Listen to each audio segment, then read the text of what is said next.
Кој последен пат сте размислувале за смртта? Не, значи скоро секој ден, а? Може би малце е чудно на некои луѓе кога им каже дека човек размисла, ама не зборам за размислување на смртта само како мора да разграничиме од размислување за смрт и размислување за смрт. Има размислување за смртта кај што си викаш еден ден ќе ме нема. Ама размислувањето за смртта кој што денеска сакам да ги насочувам мислите е еден ден ќе ме нема, ама како живеам додека да дојде тој ден. Затоа што секој на улица да сретнете некој човек ќе опрашате размислува за смртта, ќе рече па да, ме фати срце, ме стега градите пред некој ден, си вика ме може ќе отидам од овој свет, кај да. Ама тоа е според мене површно размислување на смртта, бидејќи секој човек, повеќето луѓе, не секој човек, повеќето луѓе така размислуваат за смртта. Знаат дека кога тоа ќе им дое крајот. А мора на кој што верувам дека Библијата не поттикнува, во кога станува збор за смртта, е дека да размислуваме за смртта во контекст на што ќе правам или како ќе го живеам животот додека да дојде тој момент. Бидејќи, нели знаете, библиското учење дека смртта не е крај, дека смртта не е точката која е запирка, дека смртта е уствари еден премин кај што после тоа се сретнуваме со нашиот Создател. За прв пат во животот онака лице в лице да го видиме. Ама прашањето е што да тогаш. И не знам за вас, ама јас многу почесто размислам за смртта или посклон сум да размислам за смртта тогаш кога ќе се сетам на некој што го знам, а починал, или тогаш кога сум на погреб. И тогаш доаѓаат мисли и си викам, окей, тогаш најсериозно размислам за смртта, затоа што си викам и тебе те чека овој еден ден. Јас имам 31 година, нека ми даде Господ да живеам уште многу, нека даде Господ на сите вас да живеете уште многу, ама кога тогаш доаѓа момент кога ќе се случи тоа. Освен библиското учење е во контекст на Христовото второ доаѓање. Ние на тоа се надеваме и знаме дека ќе се случи, дали ќе го дочекаме ние додека сме живи или не, тоа ќе видиме. Ама верувам дека е корисно да размислуваме на смртта почесто од што го правиме тоа. И повторно, кога ќе речам размислуваме на смртта, ова пробутуш на почетокот да разграничаме не само еден ден ќе ме нема, туку како живеам до денот кога ќе отидам при мојот Создател.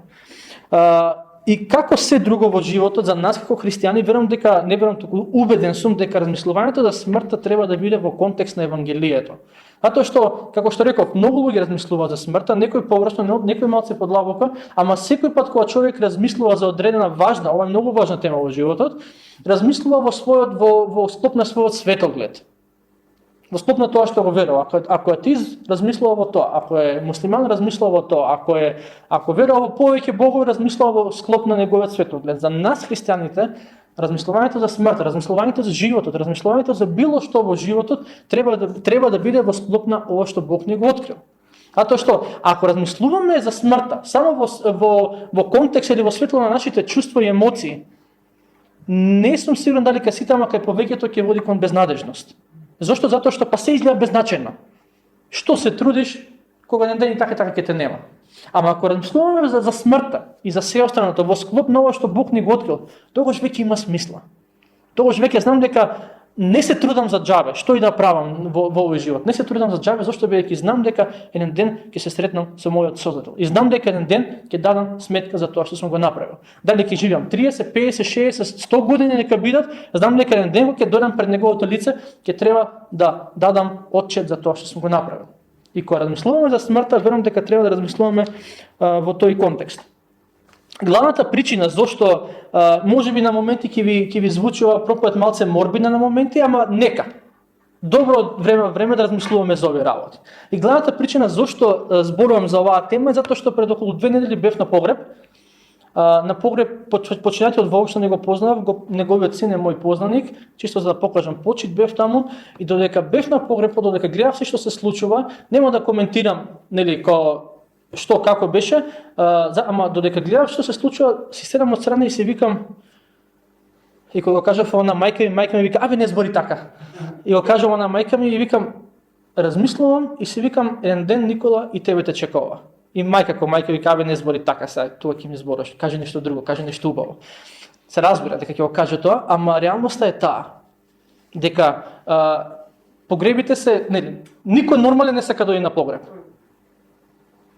Ама на секој нормален човек му треба дори на погреб од време на време. И јас растев во семејство кај што татко ми викаше секој пат кога има погреб треба да одиш. Во смисла кога да покажеш почит кон тие. Ама погребите се разбира, покажуваме почит, ама додека покажуваме почита кон покојниот или пак кон неговото семејство, важно е тоа што не учат нас. Затоа што погребите се тажни, неубави, би рекол смртта. Смртта е најгрдиот дел од животот на човекот. Ама ако ќе се соочиме со неа, не ние лично, туку кога некој ближен, некој кога го познаваме, се соочува со неа, може да биде корисна. Зошто? Затоа што кога ќе видиме што се случува, тоа што треба да го предизвика во нас е да седнеме и да размислиме, да, еден ден, ако Христос не се врати претходно, стварно ќе бидам јас во таа состојба, ама што правам до тој ден? Бидејќи тој ден може да дојде утре, може да дојде за 20, 30, за 50 години, не знам. Тоа е на Бог. Библиски гледано смртта не е дел, тоа мора да го напоменеме кога веќе размислуваме, барем на кратко да го спомнам тоа, смртта не беше дел од првичниот план на Бог за човекот. Смртта е резултат на гревот. И тоа е многу важно да го имаме на ум. И сите ние ќе искусиме, како што спомнав претходно, освен ако не Христос ако не се врати да ги земе оние кои што веруваат и се надеваат на него. Ама смртта на другите е повод, на некој начин, смртта е шамар за живите, така ако може да кажам. Затоа што оние кои што присуствуваат на погребот се соочуваат со една реалност, може да се веселат, може да се радуваат, може да си го тераат животот, но денес ќе слушнеш таа и таа личност почина. Си кажеш, не ми се верува. Колку пати сме го, тоа бил нашата првиот коментар. Тој бил нашиот прв коментар. Не ми се верува. Треба да не се верува. Затоа што тоа е реален дел од животот и затоа што на сите им се случува. И на смртта може да гледаме и треба да гледаме од два аспекти, ако може да кажам. Едниот е од страна на спасение, сега зборам како верници, од страна на спасение и другиот аспект е од страна на осветување. Оние кои што се во Христос, Новиот Завет е многу јасен дека нема осуда за оние што се во Христос. Со други зборови, кога ќе се сретнеш со Создателот, нема да ме суди. Ама сепак тоа не значи дека нема да дадам отчет за мојот живот.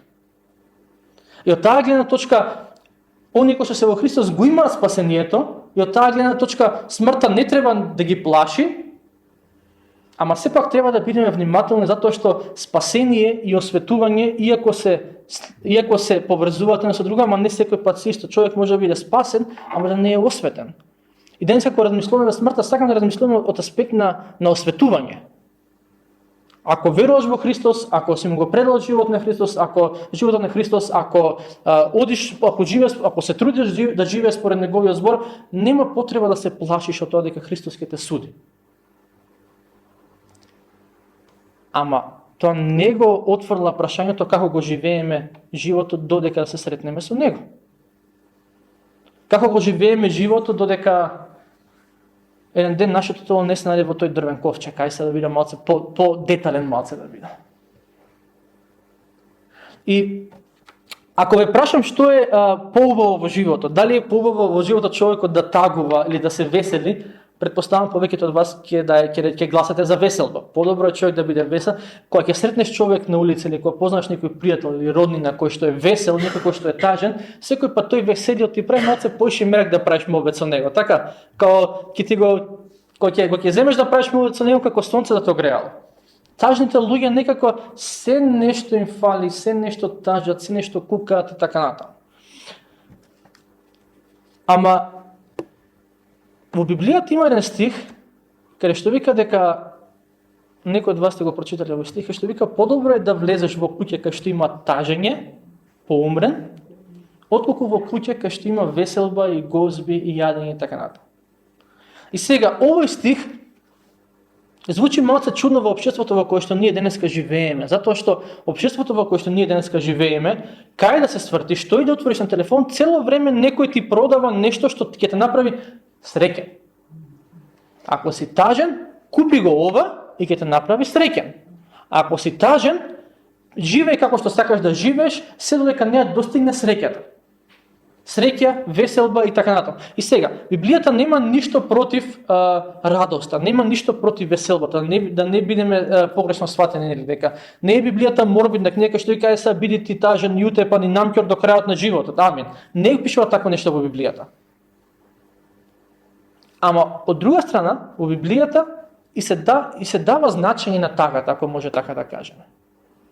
Во свет во кој што постојано вика биди среќен и никој пат нема да бидеш тажен, Библијата вика тагата е многу добар учител во животот. Тагата е оној професор или наставник кој што сте го имале во школа, кој што никој пат не сте сакале да молите на час, ама знаете дека кога ќе отидете кај него и ако бидете отворени да ве научи нешто, дека многу ќе научите од тој професор. Тоа е тагата во животот. Наставникот кој што никој пат не сакаме да се сретнеме, ама наставникот со кој што и те како ќе се сретнеме, не можеме да го избегнеме и многу може да научиме од него. Бог нема ништо против тагата, верувам, кога е време за тажење. Бог има нешто против безнадежен оче и мора да ги разграничиме тие две. Тука кога во овој стих што ќе очитаме сега не зборува за оче кај што човекот вика се е безнадежно и ништо нема смисла во животот. Ама човек може да тажи без да каже се е безнадежно и ништо нема смисла во животот. Зошто да размислуваме за смртта? Тоа е прашањето, затоа што овој стих што еве ќе го прочитаме сега, на некој начин како да дава значење на тагата која што произлегува од смртта. Причината зошто е добро да размислуваме за смртта, дека еден ден секој од нас кога тогаш порано или покасно, ама сите во Божјиот распоред и според Божјото време, ќе го напуштиме овој свет. Причината зошто е важно да размислуваме за смртта е затоа што правилната перспектива на смртта ќе ни даде правилна перспектива на животот. Библиска перспектива на смртта ќе ни даде библиска перспектива на животот. Знаеме дека да, ние сме создадени според Божјиот лик, ама исто така дека поради гревот и поради се што правиме ние луѓето како грев, дека смртта дојде и дека се сочиме со смртта. И во Проповедник 7 глава 2 стих патем кажам на книгата Проповедник му се препишува на царот Соломон.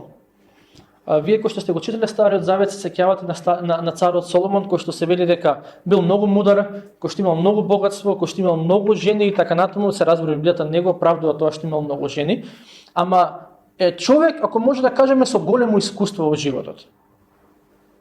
Кој што во делови од книгата Проповедник ќе видите буквално како да каже, како да вели се пробав во животот. Се пробав и сватив дека се е суета. Дека оно што е најдобро е да си го јадеш левот пред твојот Бог, пред твојот Создател, да си живееш пред неговото лице согласно неговите заповеди. Се останато, ако баре задоволство во се останато, нема да го најдеш. Има еден човек кој што бил многу мудар, кој што за жал при крајот на животот веќе застранува и тоа асално застранува. Ама оваа книга покрај другото се верува дека ја пишал некаде при крајот на животот, кај што гледа назад на сите години што ги поминал, гледа назад на сите негови искуства и вика чекате да ви кажам кој е мојот заклучок за животот. И мојот заклучок за животот е правиш што ќе правиш, ама еден ден ќе се сретне со Создателот. Тоа некаде при крајот на книгата го има. И тоа е главната идеја во целата книга, тоа е главната идеја во целата Библија. Правиш што ќе правиш. Бог ти кажал што е правилно, ти можеш да одбереш друг пат. Ама имај на ум дека еден ден ќе застанеш пред него. И живеј го животот, ја би рекол меѓу редови ќе му додам на Соломон, живеј го животот во контекст на таа средба со Бог. Во се што правиш, размислувај дека јас ќе се сретнам со Бог, прашањето е дали ќе му угодам во тоа што го правам. Проповедник 7 глава 2 стих. Значи вика вака: подобро е да одиш во куќа каде што плачат по умрен, отколку да отидеш во куќа каде што има веселби и гозби. Зашто таков е крајот на секој човек и живиот ќе го приложи тоа кон срцето свое. 3 стих. Тагата е подобра од смејата. Ова е веќе депресивна песна. Ова е кога да слушате или турбофолк или блус музика кога да слушате. Ова е веќе кога те спушта ептен на земјата, како ти каже подобро си тажен во животот кога се среќен во животот. Ама не е тоа поинтата. Вика вака, тагата е подобра од смејата зашто кога е лицето нажалено, срцето станува подобро. Не е поинтата ја да бидам тажен и да барам тагата, леле колку сакам да бидам тажен. Туку, кога ќе дојде тагата во животот, што ќе предизвика? Кога ќе дојде смејата во животот, што ќе предизвика? Вика, подобро дојдеш во куќа кај што плачат по мртов, отколку во куќа кај што има веселба и гозба. И сега, ако ја прашам, реално искрено да кажете, каде би сакале, после богослужба имаме две опции да оде. Додиме во ресторан или додиме на погреб. Христијанскиот одговор ќе ви биде додиме на погреб. Ама длабоко во себе сикате, дај да си каснеме, да се насмееме, да си проживееме малце во животот. Тоа е реалноста. Кога сме на погреб и кога се враќаме дома од погреб, се викаме, еј, животот колку е краток. И почнеш да размислуваш за важни животни прашања. Дали му простим на тој што ме повреди? Дали сакам со непростување да се појавам пред мојот Создател, пред мојот татко? Дали се ослободив од гревот со кој што Бог со години ми вика, аман беше тргни со тоа? Или ќе се појавам пред него и ќе речам, абе, Господи, со изговори. Кога се враќаме од погреб, се преиспитуваме. Ја не сум сретнал во животот човек кој што се враќа од забава и се преиспитува. Шо правам јас со животот? Не, се враќаш дома, те боли главата од многу мојот, од многу музика, се легнеш да спиеш и утре е веќе друг ден. И затоа вика Соломон, подобро е да се најдеш во вакви околности, во ваков контекст, кај што тажат луѓето, кај што се соочува со смртта на друг човек, отколку да отидеш да се веселиш. Повторно, не одиме во крајност во основа и да речеме, Библијата вели дека ние треба да бидеме намќури, дека не треба да се веселиме. Нема врска. Ова е само книгата Проповедник, повторно е лекции научени во животот на Соломон. И он вика, тоа што сватив јас е дека покорисно ми беше кога одев во куќа кај што плачат помрен, отколку кога одев и се веселев, он патем кажано според тоа што го читаме во Библијата, имало 1000 жени љубовници. Имал премногу злато, имал премногу богатство и он вика, сега ќе се навратам назад на животот, сваќам дека многу поише научив од тагата, отколку од радоста. Многу поише научив во моменти кога ми беше тешко, отколку во моменти кога се ми беше онака таман и се уживал во животот. И претпоставам, повеќето од вас ќе се согласат со тоа. Нашите точки пресвртници во животот не доаѓаат тогаш кога се ни е во ред. Ако воопшто има моменти кај што се ни е во ред, ама ајде да речеме кога тука таму отприлика подобар е животот. Нашите точки пресвртници доаѓаат кога сме на колена пред Бог и тажиме и викаме, аман Господе, тргни го од мене. Аман Господе, боли. Без разлика дали ќе е смрт на некој ближен, без разлика дали ќе е било каква така која што нешто кој што ни предизвика од така во животот. Тие се моментите кога доаѓаат, може да дојдат промените. И она што човек кој ќе прочита овие стихови, може ќе си го постави е прашањето како може тагата да биде подобра од смејата.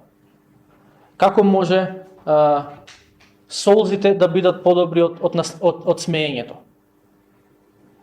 Она што Соломон сака да го каже не е дека само по себе тагата е подобра од смејата. Туку тоа што тагата може да го предизвика во нас е подобро од тоа на кое што смејата може да го предизвика во нас. Тагата е подобра од смејата, вели се во 3 стих вика, зашто кога лицето е нажалено, срцето станува подобро. Ама не по автоматизам, ова мора да бидеме внимателни. Сега да отидеш кај човек кој што тажи, да среднеш човек кој што тажи, тој нема по автоматизам да стане помудар. Бидејќи кога тагуваме, со Божја сила ние одлучуваме дали нашето срце ќе биде подобро или ќе биде огорчено. Има луѓе кои што тагувале и станале полоши од претходно. Зошто? Затоа што не тагувале во контекст на Бог, во контекст на Евангелието, во контекст на радосната вест.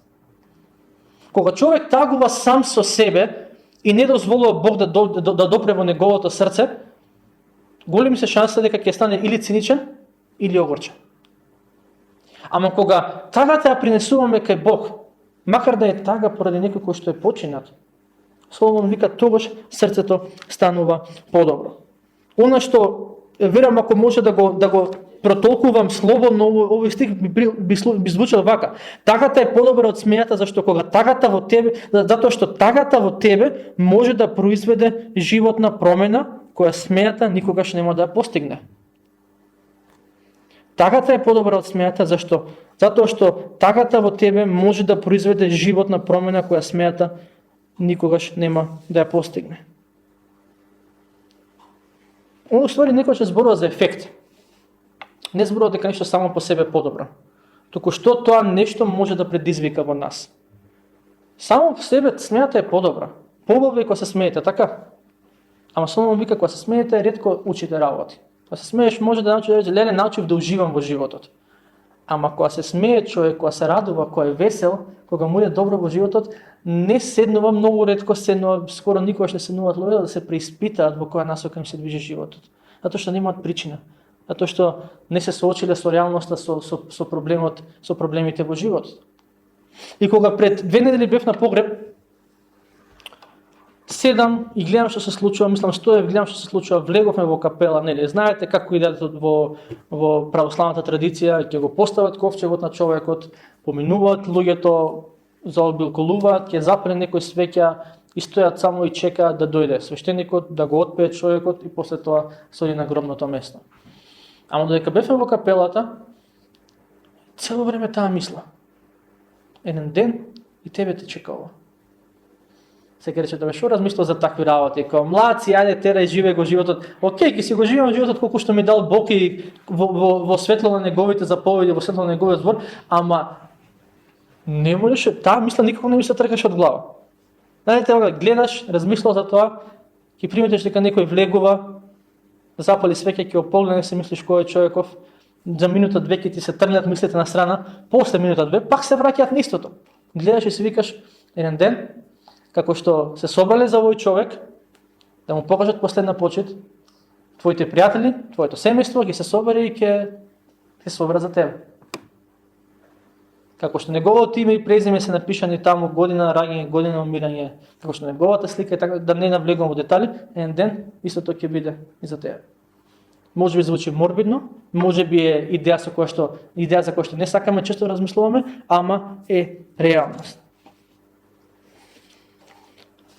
И погребите не се настани на кои што сакаме да одиме, ама се настани на кои што треба да одиме, затоа што без разлика колку се чувствуваме живи, ние сите си правиме планови.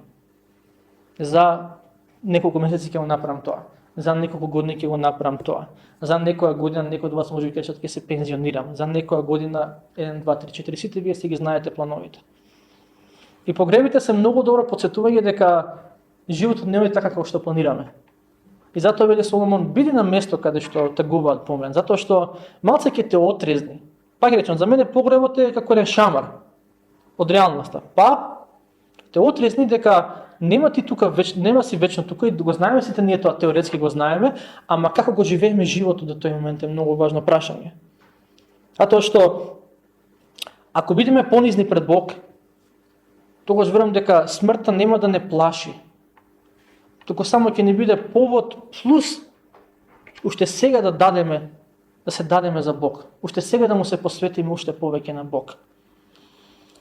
За верникот смртта не треба да биде причина за страв, ама треба да биде причина за осветеност. И пак, ова да не биде од чувство на вина или пак чувство на срам, ова да биде чувство на љубов кон Бог.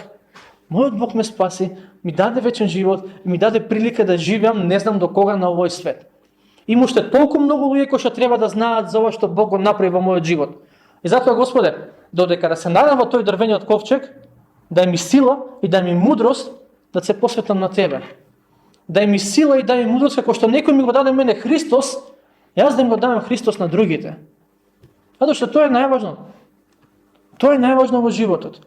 Да живееме посветен живот на Бог, да го сакаме Бог и да го сакаме ближниот. И верувам дека тоа што сака да го каже Соломон преку овие стихови токму тоа, ако ќе бидеш во такви околности, размислуваш и си викаш што ќе правам понатаму во животот. Како станува срцето подобро? Вика кога лицето е нажалено. Кога се соочува со тага, кога се соочува човек со смрт, се вика што правам јас во животот? До кога ќе терам вака? Ајде, да кажам така. Кога ќе почнам да се менувам? Кога ќе почнам да му служам на Бог? Толку долго време Бог ми става на срце нешто да направам и цело време викам, ај кога ќе се подсреди малце животот, ај кога ќе имам помалце проблеми, ај кога ќе имам помалце обврски, и никој пат нема да имаш помалце проблеми и помалце обврски, патем кажано. Секој пат ќе си биде тука. И затоа кога ќе се најдам во таа ситуација, верувам дека оно што треба нека дае Бог ефектот што тагата ќе го направи во нашите животи, без разлика што ја причинува таа тага. Тука се зборува за тага на, нели, кој што е предизвикана од смрт. Некој пат ќе биде тага предизвикана од нешто друго. Ама ефектот на тагата да биде, Боже, ја се преиспитаме, кажи ми кај е тоа, каде треба да се поправам јас. И дај ми сила да го направам тоа. Оние кои што се во Христос немаат потреба да се плашат, ама имаат потреба да бидат внимателни во однос на смртта. И да си го поставиме прашањето, ние секој ден читаме за смрт, нели, како де на вести, де слушаме таму некој во некој дел од светот некој умрел, некој ги убил, некој луѓе така натаму, некој пат и кај нас го има, ама смртта треба да не поттикне да си го поставиме прашањето во што го вложувам во мојот живот. Во што го вложувам моето време?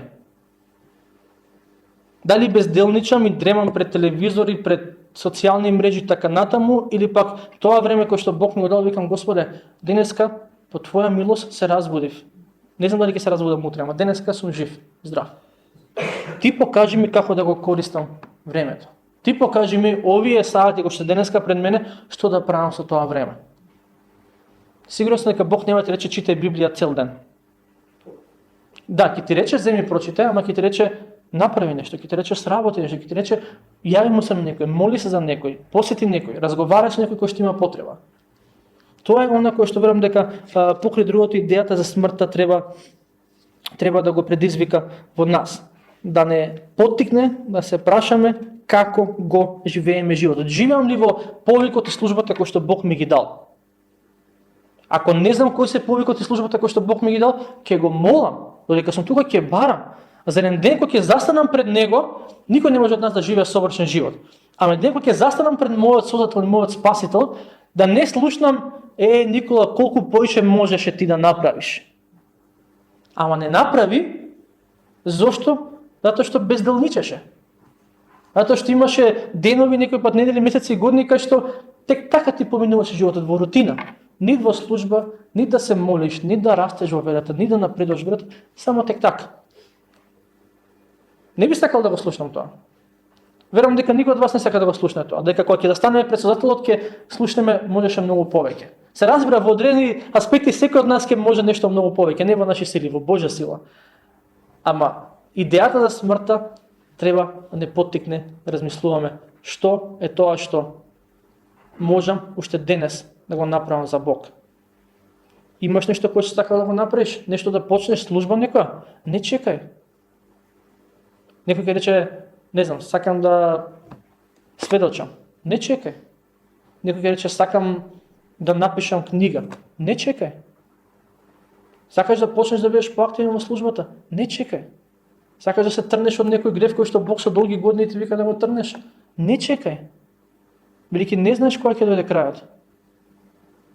Подобро е да го сретнам мојот Спасител ослободен од тие работи кои што ми рекол дека треба да се ослободам, отколку да барам изговори пред Него. Подобро е да го сретнам мојот Спасител и ми рече, ти дадов желба и ти дадов дар за таа служба и ти ја изврши, отколку, што чекаше? Што мислиш дека ги живееш 500 години на земјата?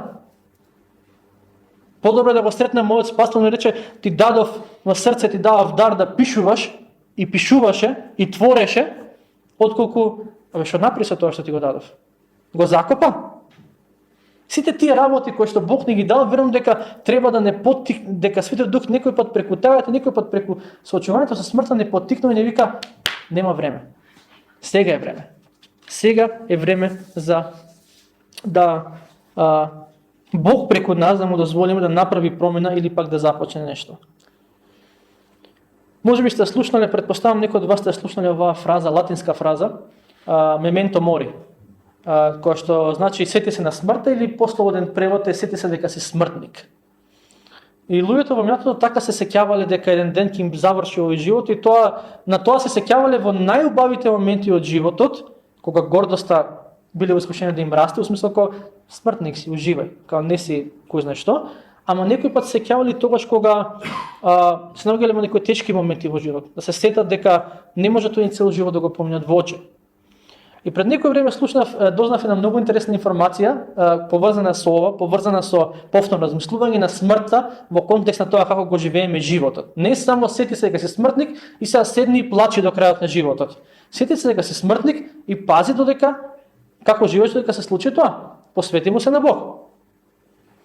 Пред некој време дознав дека некои црковни монашки редови, не знам сите, не порано за ова, за порано било, не знам денеска дали го практикуваат, ама некои монаси практикувале на своите работни сега. Ова зборим пред неколку века, кога ќе кажам работно биро, мислите на денешно работно биро. Во тоа време било обично масичка, кај што имало свеќа, ја палеле за да читаат. Ама на своите работни биро некои монаси ставале черепи. И сега, ова звучи малце морбидно, знам, ја гледам реакцијата, да. Значи, става черепи, идејата за черепот е токму тоа, сите се дека си смртник. Дека кога ќе земе онда, например, кога ќе биде во искушение да безделничи, кога ќе биде во искушение стек така само да се го тера животот или во рутина да му помине животот, кога ќе дојде во неговата соба и ќе го погледа тој череп и ќе рече, и мене ме чека овој ден. Ајде да го живеам животот како што треба. Ајде да не минувам низ рутина. Ајде да живеам посветено, со постојано подсетување дека Бог е тука со мене. Дека Бог ме сака, дека ме откупи и ме откупи за себе, за јас него да му служам. Потем кажано, пред неколку векови кога го практикувале тоа не бил пластичен череп како денеска. Одиш на AliExpress, си нарачуваш, пишуваш череп и си го порачуваш за месец, кај нас стигнува за 2 месеци, и те стигна за 2 месеци дома пластичен череп и еве ме потсеќа на смртта. Не, тоа бил череп на некој од луѓето кои што го погребале пред пола година. Еден пастор се шалеше, вика, најверојатно кога монахот ќе ставил череп во неговата соба, тоа било черепот на неговиот цимер кој што почнал пред година дена. За да се сети дека евој беше со мене, заедно јадевме, заедно служевме, ама сега веќе го нема. Звучи малце морбидно, звучи, ама е корисно. Ја мислам дека кога христијан, ја не викам дека сега вие треба секој дома ставите си череп и сега не, таман работа. Јас го имам на телефон на позадина. Секој пат кога отворам телефонот, има едно малецко, една мала графика ми е череп. Токму заради тоа го ставив. За да знам дека не треба да трошам многу време на ова чудо. Не треба. Зошто? Затоа што сум смртник. Не сакам еден ден кога ќе застанам пред Бог да ми рече, Никола, што направи ти? Господи, знаеш колку скролав по Facebook? Шампион сум. Не, сакам да го живеам мудро животот пред Бог.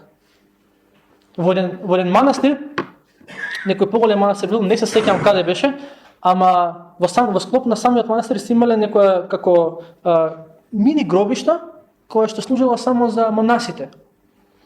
И тоа што го направиле монасите во таа гробишта е дека секој пат кога ќе закопале некој од своите браќа, во истиот ден откопувале уште едно гробно место. И секој пат кога ќе отидеш од трапезаријата кон својата соба, поминуваш покрај таа мала гробишта и го гледаш тоа гробно место зошто? За да се речеш, може јас сум следниот. Нели, малце морбидни работи.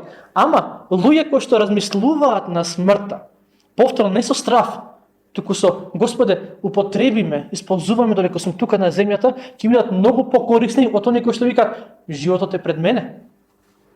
Од кај знаеш дали е пред тебе животот? Дај Боже да е. Ама идејата на овие практики, идејата на ова што Соломон го кажува е, размислувај како го живееш животот додека да дојде тој момент. И уште едно многу важно нешто кое што ми се вртеше во глава додека бев на погреб и додека посматрав се што се случуваше, беше прашањето што ќе оставиш за себе.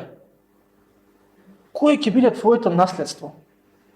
Да, еден ден ќе го напуштиш овој свет, да, еден ден луѓето ќе се соберат во твоја чест, најверојатно да ти покажат последна почит и така натаму, ама што е тоа што ќе го оставиш за себе? Кој ќе биде твоето наследство? И кога зборам за наследство, не зборам за банкарски сметки, не зборам за куќи, имоти и така натаму. Ако можеш да им оставиш на твоите потомци тие работи, остави. Ништо против тоа, таман работа, убава работа, браво за тебе. Ама кое ќе биде моето духовно наследство? Кога ќе се соберат луѓето во моја или твоја чест, ќе може да се сетат на моментите кај што сме ги охрабриле, ќе може ли да се сетат на моментите кога се молевме за нив и се услишаа тие молитви и бевме заедно охрабрени? Ќе може ли да се сетат луѓето околу нас на сето добро духовно добро што сме го направиле во животот. Ке може ли луѓето да се сетат и да речат не од тага, туку искрено да речат оваа личност му го посвети животот на Бог. И со начинот на кој што го живееше тој живот, ме охрабрува мене да продолжам по тој пат.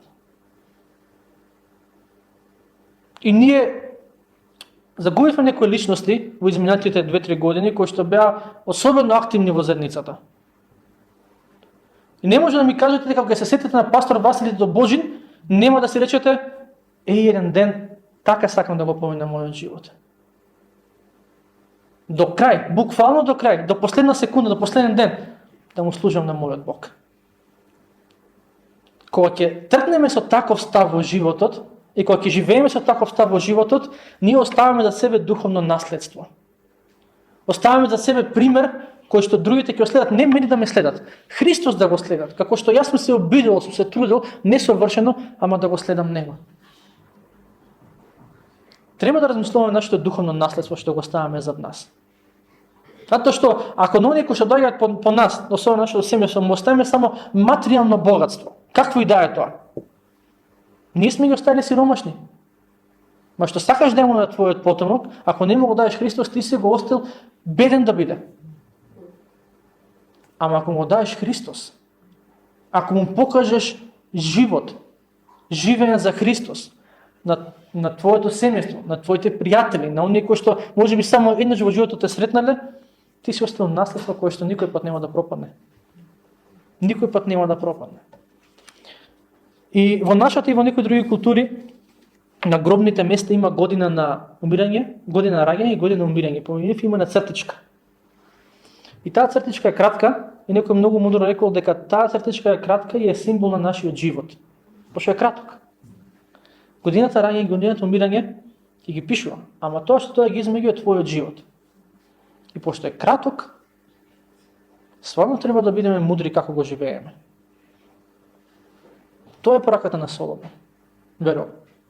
Соочи се со смртта на другиот и тоа нека те поттикне да размислиш како го живееш животот сега, тука и денес. Додека може да се каже денес, како што има не стига во Библијата кој што вика. Ќе има момент кај што нема да можеме да кажеме ние денес. Другите после нас ќе кажат, ама ние веќе нема да го живееме денешниот ден. И ние пораката за смртта, знаеме се да биде чудна, знаеме се да биде необична, знае некој пат можеби да пробуди некој чувство во нас, такви неубави чувства, ама сепак верувам дека од време на време треба да се потсетуваме на ова. Повторно, Библијата нема ништо против радоста. Библијата нема ништо против животот. Библијата нема ништо против веселбата. Она што Соломон сака да го каже, пат нем каже, има и други стихови во Библијата кои што не потсетуваат на оваа реалност. Еден од нив е Псалм 90:12. Научи не да ги броиме нашите денови, да се здобиеме со мудро срце. Што значи тоа? Господе, помогни ми да се сетам дека моите денови на овој свет се одбројани. Зошто? За додека ги имам, да живеам мудро. Иако Павле не го мислел ова кога пишал во Ефесјаните, ама ќе се сетите и во посланието до Ефесјаните, Павле вика, исползувајте го времето, зошто? Зашто дните се зли. Со други збори, тоа значи, внимавајте како го користите времето, бидејќи начинот на кој што овој свет е поставен, толку многу ќе те зама и ќе те фати во својата машинерија, што така само ќе го помине животот. Тоа е пораката на Библијата. Да научиме и да сватиме и да се потсетуваме дека сме привремени, дека не сме вечни со нашите тела на оваа земја, вечни сме ќе бидеме со Бог таму кога ќе не воскресне еден ден со нашите души, ама додека сме тука, деновите ни се одбројани. И кога деновите ти се одбројани, например, кога отидеш некаде на одмор и знаеш дека на одмор се само 3 дена, не седиш дома во кревет да лежиш, а си отишол на одмор.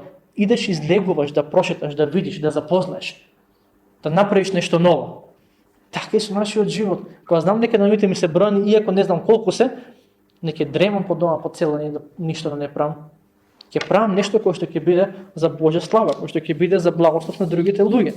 И некој, ќе завршам со оваа мисла, некој многу добро рекол дека по начинот на кој што Бог создал човекот е еден вид на парадокс.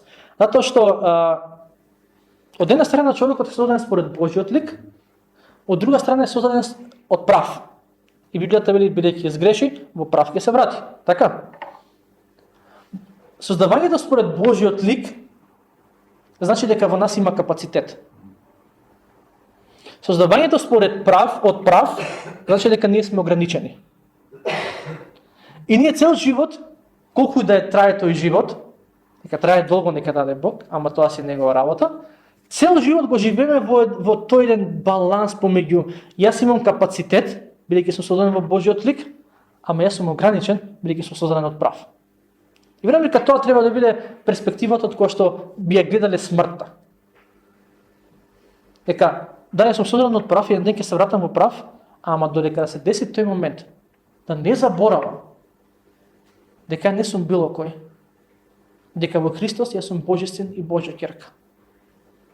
И дека во Христос Бог ми дал повик, Бог ми дал служба, Бог ми дал прилика да растам во верата, Бог ми дал прилика да бидам Негов сведок помеѓу луѓето кои што секојдневно ги сретнувам. Еден ден ќе дојде момент кога нема веќе да ги сретнам. Барем не тука на земјата. Ама додека да дојде тој момент, како го живеам овој живот? Во што го вложувам времето? Како ми поминуваат деновите? Некој рекол дека како што ти поминуваат деновите, така ќе ти поминуваат неделите, така ќе ти поминуваат месеците, годините и на крајот животот. Ние некој пат сикаме, ајде неколку дена се во прашање. Не. Деновите ќе диктираат како минува животот. Не годините, деновите, месеците, неделите, месеците, годините. И затоа кога Соломон вели подобро е да одиш во куќа каде што плачат по умрен, отколку да отидеш во куќа каде што има веселе и гозби, зашто таков е крајот на секој човек. И живеот ќе го приложи тоа кон срцето свое. Тагата е подобра од смејата, зашто кога лицето е нажалено, срцето станува подобро. Кога ги вели Соломонови, кога ги пишува Соломонови работи, сака да каже дека животот е краток. Ајде, ако може да ги сумираме овие стихови. Животот е краток. Смртта те подсетува на тоа, ама прашањето е повторно. Имаш година раѓање, ќе имаме секој нас година умирање, таа цртичка измеѓу. Што правиме со таа цртичка измеѓу? Тоа е најважното прашање во животот. Да, јас му го предал животот на Христос, слава на Бог за тоа, ама тоа не те ослободува од светоста. Тоа не те ослободува од тоа да копнеш по светост, да копнеш по служба, да копнеш да им го дадеш Христос на другите. И тоа е верам пораката која што Соломон сака да ни ја каже. Тоа е пораката на псалмистот. Научи ни да ги броиме нашите денови. Научи ни со други збори, помогни ми Господи. И тоа е многу убава молитва. Ова е една од најубавите молитви кои што може да ги молиме во животот. Господи, помогни ми да сватам дека нема да бидам туку уште 500 години. Ќе речам, сите знаеме дека нема да бидеме. Да, ама некој пат живееме како да ќе бидеме уште 500 години овдека. Помогни ми, Господе, сватам дека да, ти ме откупи, ти ја победи смртта, Христос ја победи смртта и заради тоа немам причина да се плашам од смртта. Ама смртта ќе ми биде потсетник дека кога ќе се сретнам со него, сакам да сум дал се што сум можел да дадам за него. Не сакам ништо да држам за себе, себично и така само да ги поминам моите денови. И се надам дека Бог ќе ни помогне да живееме така.